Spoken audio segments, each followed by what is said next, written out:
Berawal dari merokok akhirnya bisa jatuh kepada itu. Tapi ini kan tidak mesti ya. Kalau perokoknya masih mengerti agama ya sebatas merokok, mungkin hanya kelebihan dosis merokok saja sampai menimbulkan efek-efek negatif pada dirinya ya. Syekh bin Baz saya bacakan di sini ya fatwa dari Syekh bin Baz rahimahullah taala. Beliau mengatakan ad-dukhanu haram, merokok itu haram inda ahlil ilmi, menurut sebagian ulama, wala yajuzu syurbuhu, tidak boleh seorang menghirup rokok atau menghisap rokok, wala bai'uhu, dan tidak pula menjualnya, wala aklu thamanihi, dan tidak pula makan dari hasil penjualan rokok. Dengerin Mas Bay. Bener ini. Kamu ngerokok loh kamu.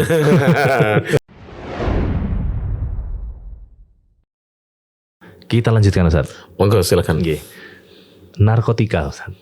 Narkoba itu biasanya awal masuknya pintunya dari rokok Ustaz. Iya. Ya, kira-kira begitu ya. Tapi tetap, kurang lebih. Ya. Tetap tapi ujungnya tadi tetap di orang tua. Artinya wadahnya dia nyari-nyari nggak ada, ketemunya ya pelampiasannya apakah. Coba narkotika dilihat Mas. Narkotika. The meaning of narkotika. Apa artinya? Nah, terus pemerintah kita sebenarnya sudah sangat bagus, sudah ada badan khusus ya. Ya betul, ada badan khusus, kemudian lembaga-lembaga barunya udah banyak yang ini, tapi masih ada. Artinya selalu kebobolan dengan adanya penggunaan narkotika segala macam, sehingga memicu kenakalan remaja. Jadi sebenarnya ya yang namanya kemaksiatan apapun bentuknya, sampai kapanpun ya masih ada. Sebaik apapun suatu negara ya pasti ada. Makanya datang agama itu memberikan batasan-batasan, penting, memberikan peringatan, bahkan ada disebutkan hukuman-hukuman dalam agama kita supaya kita tidak terjatuh. Karena tidak bisa dipungkiri bahwa sebaik apapun sebuah negeri pasti ada kemaksiatan tersebut. Hanya saja nanti penilaiannya bukan karena ada atau tidak ada, tapi banyak atau tidaknya, menjamur atau tidaknya di satu negeri. Contohnya apa ya, narkotika apa itu? Dari KBBI apa itu? Obat untuk menenangkan saraf. Obat untuk menenangkan saraf, terus menghilangkan rasa sakit, menimbulkan rasa mengantuk atau merangsang. Sebenarnya kan itu asalnya kan rekomendasi dokter. Dan biasanya untuk penderita ini, penderita itu, kadang-kadang untuk orang yang sakit jiwa, gitu ada obat penenangnya. Resepnya harus dari dokter. Tapi kan sekarang disalahgunakan masalahnya. Obat itu dijual bebas. Jadi bukan penderita tapi dia menggunakan. Sebenarnya dia kan hanya menderita mungkin ya katakan stres kecil atau depresi atau apa. Atau dia tidak bisa tenang gara-gara punya masalah yang dia belum punya solusi dari problemnya itu. Lalu menggunakan obat-obat yang sebenarnya rekomendasinya harus dokter. Tidak sembarangan kan begitu. Iya. Bahkan obat untuk disuntikkan kepada pasien yang hendak dioperasi dipakai oleh dia coba. Ya kan seperti itu. Sampai bablas dan seterusnya kan. Kan itu ada dosis tertentu. Seperti penderita, mohon maaf ya, stres, depresi itu kan diberi obat-obat seperti itu untuk menenangkan diri pada saatnya. Bukan selalu ya. Kapan dia harus ditidurkan, kapan dia harus ditenangkan, begitu kan. Nah seperti itu. Nah, terkait dengan itu, memang ada sebuah penelitian. Bahkan ya, mohon maaf, mulai dari pengguna sabu-sabu, narkotik, pil koplo ya, sampai mabuk-mabukan itu terkadang mohon maaf berawal dari surbudukhan, merokok. Berawal dari merokok akhirnya bisa jatuh kepada itu. Tapi ini kan tidak mesti ya. Kalau perokoknya masih mengerti agama ya sebatas merokok, mungkin hanya kelebihan dosis merokok saja sampai menimbulkan efek-efek negatif pada dirinya ya atau orang lain. Apalagi ada penelitian ya, waktu saya di Saudi saya ikut kayak kalau di sini semacam seminar ya. Saya ikut itu, ada beberapa syekh dengan ahli kesehatan mengatakan bahwa perokok pasif itu lebih menderita dibandingkan perokok aktif. Iya. Dan itu silakan di googling ya. Iya. Jadi perokok pasif itu seperti istri, anak-anak, orang yang ada di lingkungan kita. Ketika kita merokok kadang-kadang kan kita di depan istri kita. Iya. Sambil makan bersama ngerokok, ada anak-anak kita. Anak yang bayi pun yang dia sebenarnya hanya tiduran di tempat tidurnya, saat digendong oleh bapaknya yang perokok, menggendong tidak sedang merokok. Iya. Tapi bau rokok, asap rokok menempel nikotinnya di mana? Di pakaian bapaknya, di tubuh bapaknya. Itu bisa menjadi perokok pasif itu anak-anaknya. Bahkan apa yang dia hirup, dia hisap, yang nempel itu lebih berat daripada apa yang terbang di udara. Dengerin Mas Bay. Bener ini. Kamu ngerokok loh kamu. Insya Allah berkurang nanti. Pas sudah nikah Insya Allah sudah bayi-bayi gitu. Insya Allah begitu. Insya Allah. Banyak kok teman-teman kita dulu perokok berat juga berhenti ya Insya Allah. Seperti itu. Iya. Jadi tadi kalau narkotika sebenarnya arah-arahnya bahkan saya tuh punya pengalaman ya. Tinggal dengan orang-orang perokok, karena dulu ketika kita mondok kan banyak kan perokok kemudian tinggal di sekitar masyarakat yang merokok, itu istrinya itu kena penyakit pernafasan dan anak-anaknya bahkan jadi lahir sudah membawa penyakit pernafasan anak-anaknya. Bapaknya perokok berat, setelah bapaknya taubat dari rokok berhenti, istrinya agak sembuh, putra putrinya juga agak sembuh. Jadi seperti itu. Sehingga makanya Syekh bin Baz, saya bacakan di sini ya fatwa dari Syekh bin Baz rahimahullah taala. Beliau mengatakan ad-dukhanu haram, merokok itu haram inda ahli ilmi, menurut sebagian ulama, wala yajuzu syurbuhu, tidak boleh seorang menghirup rokok atau menghisap rokok, wala bai'uhu, dan tidak pula menjualnya, wala aklu thamanihi, dan tidak pula makan dari hasil penjualan rokok. Lima fihi minal madharrah al-azimah, disebabkan pada rokok itu terdapat madarat, bahaya yang besar, wal khubthil katsir, dan juga kebusukan, kejelekan yang banyak. Madaratnya besar, kejelekannya banyak.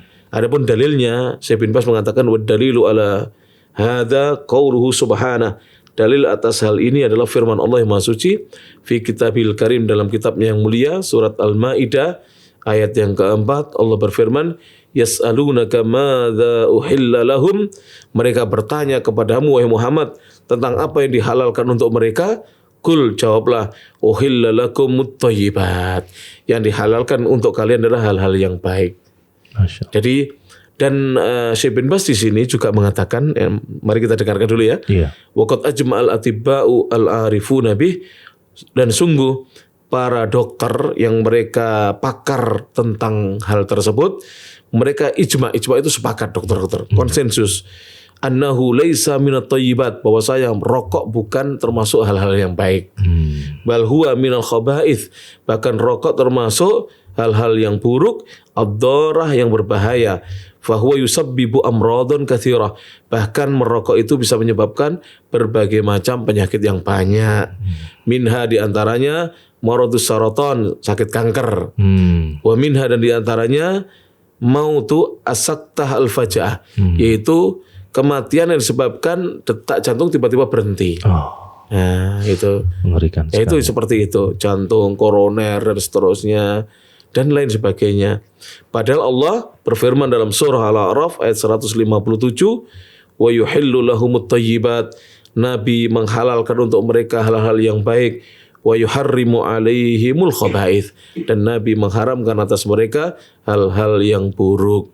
Dan Nabi juga bersabda dalam hadis yang diriwayatkan Imam Ahmad dan Ibnu Majah dengan sanad yang disahihkan oleh Syekh Al-Albani, la dharara wa la dirar, tidak boleh mencelakakan diri dan tidak boleh mencelakakan orang lain.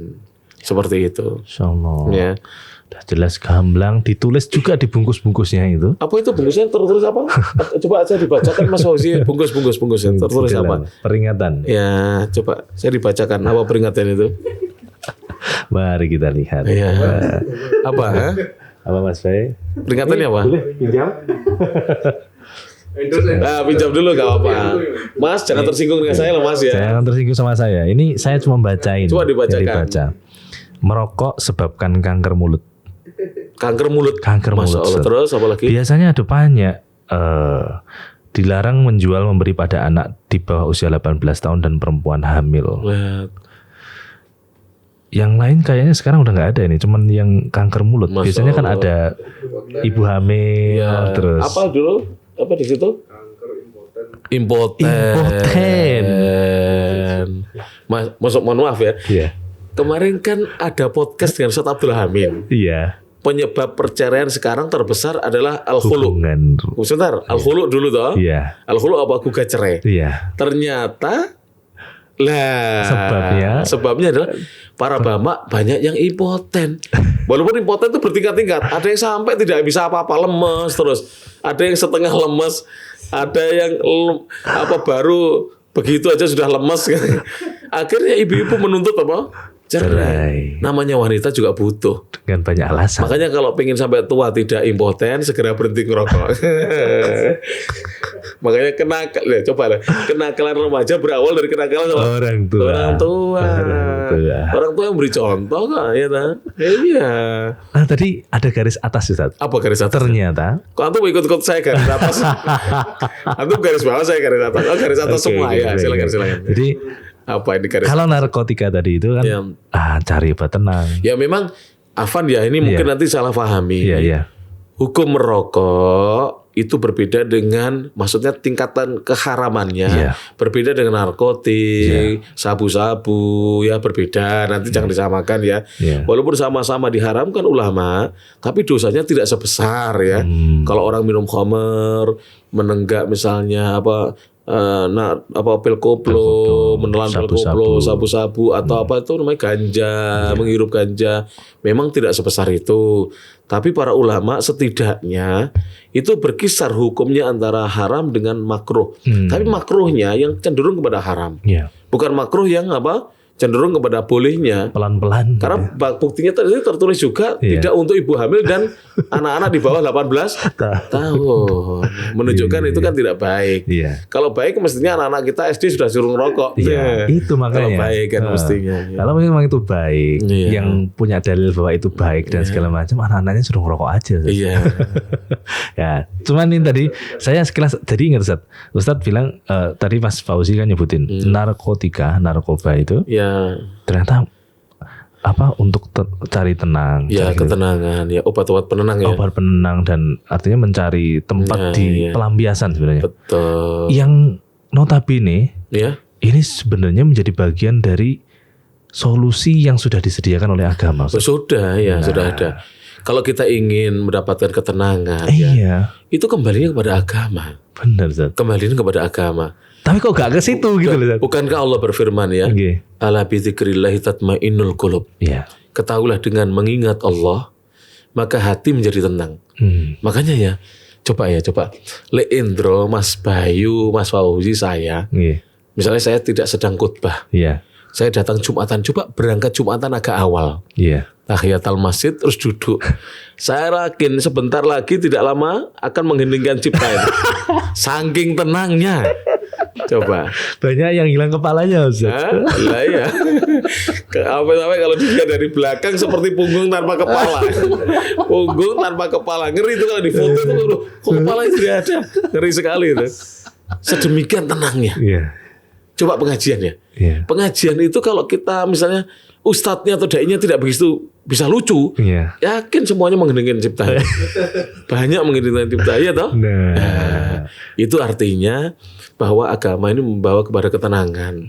Cuman itu tadi penanaman nilai-nilai agama di tengah keluarga itu sangat kurang. Sangat kurang. Makanya kenakalan timbul di situ, ya kan? Kurang. Padahal itu penting sekali untuk mengatasi hal-hal yang terkait dengan sangat urgent, penting sekali. Betul. Aneh gitu loh. Udah jelas-jelas ada hal-hal yang memang tapi kalau itu satu juga bisikan setan, Ustaz. Alhamdulillah Ustaz, karena ini sudah waktunya sesuai request antum. Insyaallah. Ini kenakalan remaja belum selesai, nanti kapan-kapan kita bahas kapan-kapan. Mau dilanjutkan nanti Ustaz 1 jam lagi Ustaz. Insyaallah. Hari kita bahas tentang kenakalan remaja ya. Tentang tentang rokok itu juga ada hadis dari Nabi SAW. Bukan hanya hadis tadi yang saya bacakan riwayat Ahmad dan Ibnu Majah, ada hadis dari Imam Al-Bukhari dan Imam Muslim. Disebutkan bahwasanya Nabi SAW bersabda, Innallaha harrama alaikum uquqal ummahat.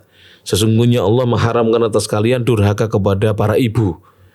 Kemudian wa'dal banat, dan menimbun atau mengubur hidup-hidup anak-anak perempuan. Zaman dulu sering orang-orang Arab jahiliyah itu mengubur hidup-hidup anak-anak perempuan. Itu alasannya anak perempuan tidak bisa apa-apa, tidak membawa manfaat dan seterusnya, merepotkan dulu ya. Kemudian waman wahat, Rasulullah juga, Allah Subhanahu wa taala juga melarang kita ini menjadi orang yang bakhil, tidak mau memberi orang lain. Jadi kalau memberi itu berharap pemberian, kemudian kalau punya sesuatu tidak mau berbagi, ya toh. Wa karihalakum qila wa qal. Kemudian Allah juga membenci untuk kalian berbicara tanpa dasar. Qila wa qal itu ngomong tanpa apa? Dasar, berbicara ke sana kemari tanpa dasar. Kemudian wa kasratas su'al, banyak bertanya bukan untuk diamalkan. Nah, justru ketika dia banyak bertanya, dia ingin menghindar dari amalan itu. Kemudian yang terakhir ini yang paling penting. Ini terkait dengan rokok dan mungkin narkoba dan seterusnya. Wa idha'atal mal, menyia-nyiakan harta. Saya dulu ya, ada kisah ini. Saya alami sendiri. Jadi ada teman saya mengatakan dalam ceramah atau khutbahnya rokok itu haram. Dia dibenci. Waktu itu saya begini, wah kalau saya ikut-ikut ngomong haram, pasti saya dibenci juga. Oh iya. Saya tidak ngomong haram, tapi saya begini, saya sampaikan hadis-hadis seperti ini. Kemudian saya sampaikan, coba sekarang bapak-bapak yang masih merokok. Jadi waktu saya ngaji itu selesai pengajian merokok teman-teman itu. Jamaah-jamaah dulu. Itu tahun 2006-an kurang lebih. Jadi habis pengajian itu merokok. Nah setelah itu saya sampaikan beberapa hadis.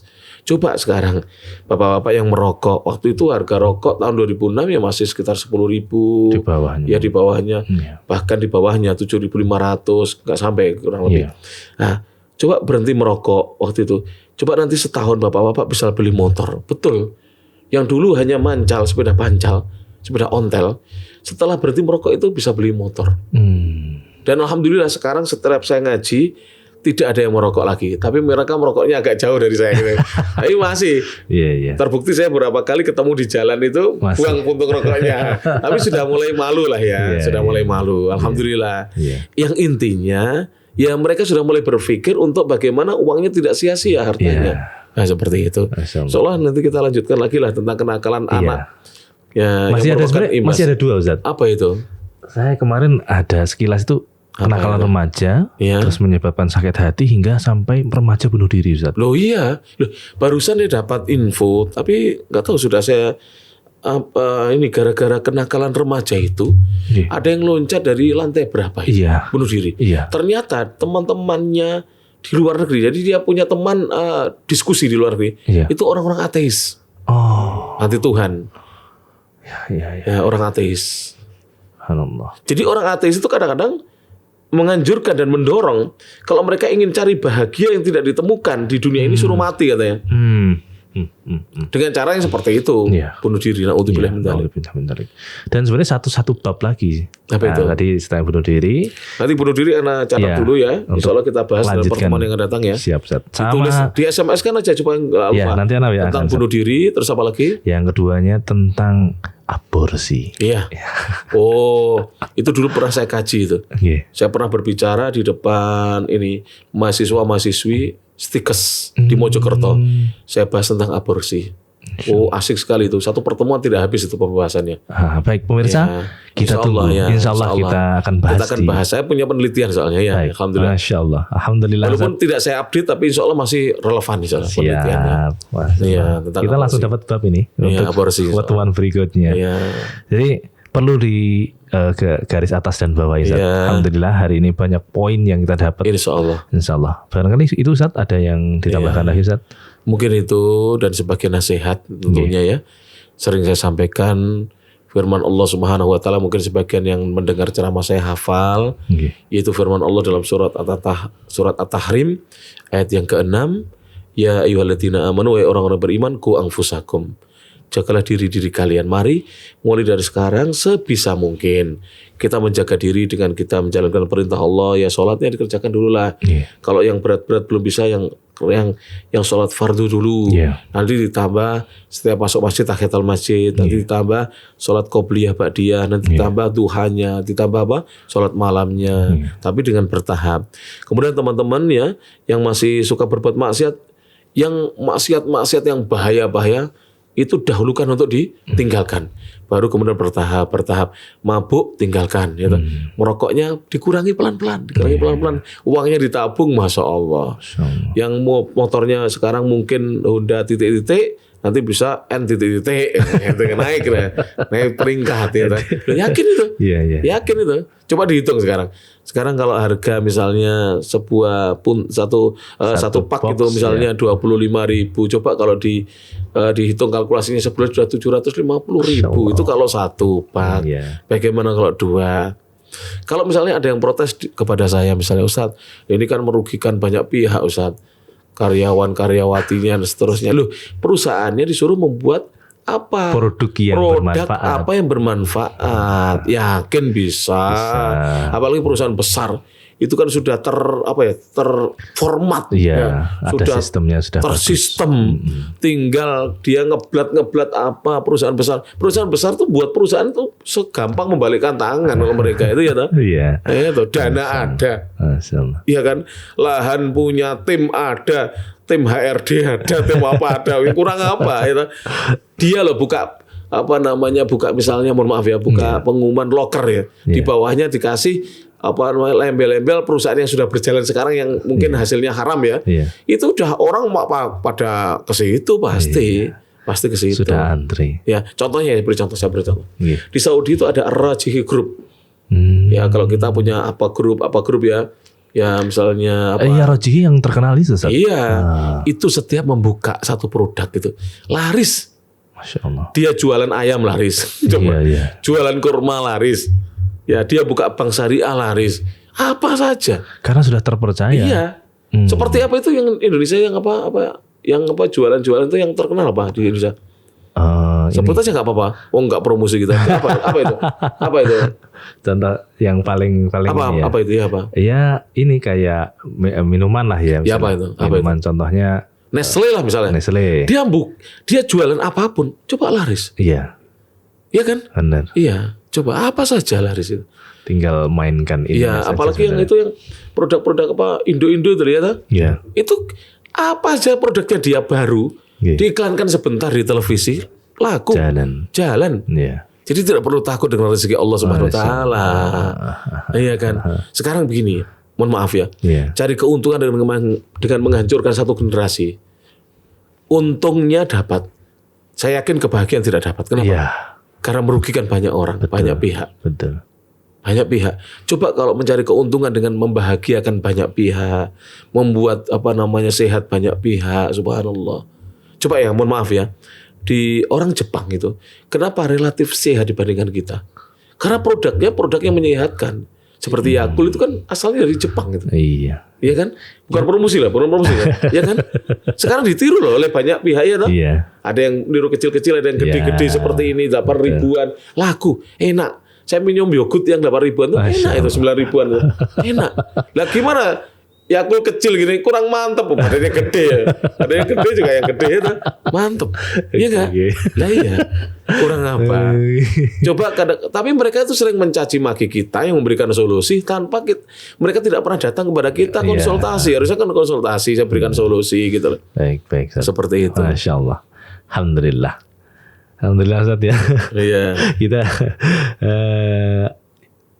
sudah sampai waktu ini. Alhamdulillah sudah lebih dari jam 9:30 tadi. Terima kasih banyak. Masya Allah, jazakallahu khair. Jadi dapat kita simpulkan, Ustaz, bahwa generasi muda kita itu adalah tonggak untuk keberlangsungan generasi kita selanjutnya. Maka kalau dari situ sudah rusak, dari situ sudah tercetus banyak hal yang negatif, tentunya masa depan kita pun, anak-anak yang menjadi pewaris kita. Iya, mohon maaf ya. Iya. Usia hidup orang yang cara hidupnya sehat, insya Allah lebih panjang.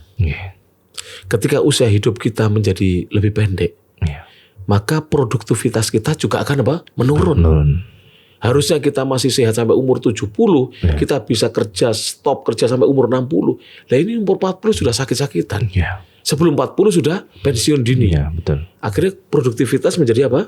Menurun. Menurun. Makanya nanti juga tolong ya, nanti dijadikan catatan kita bahas permasalahan orang sekarang tidak mau punya anak free child itu. Iya.